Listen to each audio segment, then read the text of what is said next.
Hey, what's up, everybody? Let's Talk Jets Radio. Kevin Sirkin here. Once again, just a real quick video. I see so many opinions out there about what Joe Douglas should be doing this offseason, what he should prioritize, what free agents he should want to bring back, and, how we're just going to be able to throw all this cap space at, some top free agents and they're just magically going to come here, even though we don't really have a team that's set up to win now or a coach that, players would want to come play for and other teams that have more cap space than us. That's beside the point. I think a lot of people are looking at this upcoming offseason the wrong way. I think that Joe Douglas needs to build this thing from the draft to free agency, not free agency dictating his draft, if that makes sense. I see a lot of opinions saying, well, you have to see what you sign in free agency before you go into the draft and you take player X, Y, or Z. Well, I think that's false. I think we know going into 2020, the two biggest priorities for the Jets are what? Surrounding Sam Darnold with talent while he's on his rookie contract, and two, giving Adam Gase as much talent as possible to leave absolutely no excuse for him not to be able to put up points with this offense. He was brought here to elevate what was already here. He failed at doing that, so now you go to the next plan. You give him absolutely everything that he needs, and you leave no excuse for the offense not to perform.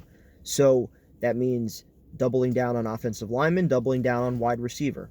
I'm going into free agency knowing that at pick 11, best available wide receiver or offensive lineman, I'm taking him.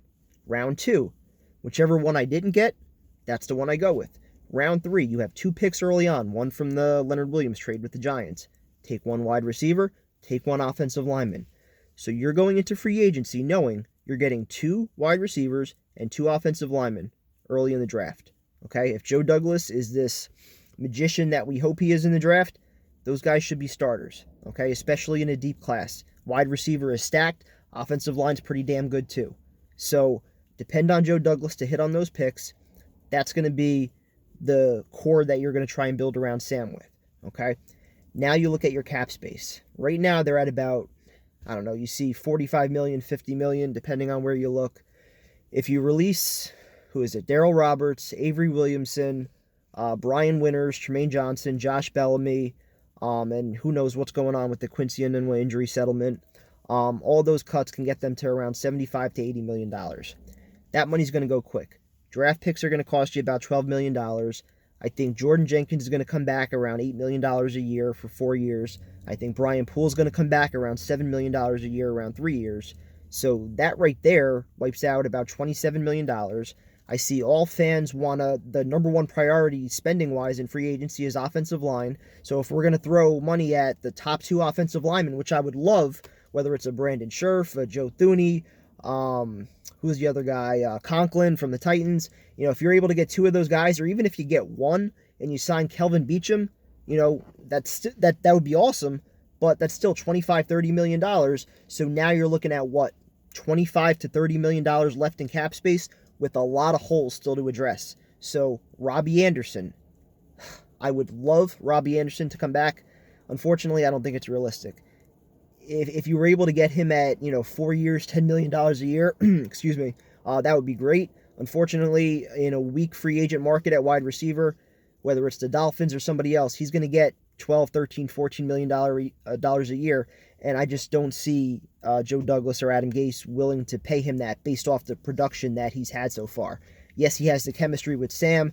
Yes, if he had an offensive line, I think those numbers would be much higher, but based off of what he's actually done, I just don't think they're going to pay him, combined with the fact that I think they know they're going to draft wide receivers in a stacked class. I just think that's going to be the end for Robby. So then you look at, all right, well, we've got $25 million left. How do we address all these other holes? What do we do? Guys I'd like to see come back if they're at the right price: Arthur Maulet, Brandon Copeland, Neville Hewitt, Bilal Powell, Alex Lewis. All those guys could be back for depth, but, they're not guys that are, impact starters.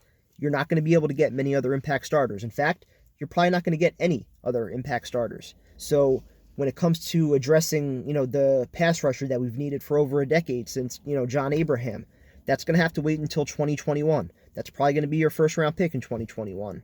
Cornerback, maybe you sign Arthur Maulet back, maybe Bless Austin or Nate Hairston, they fill a role there. You're going to bring back Brian Poole, obviously, but, that's another position that you're going to be thin at. Maybe you sign a veteran, as training camp starts to wind down. There's going to be options available. But again, the Jets' resources are going to be very limited.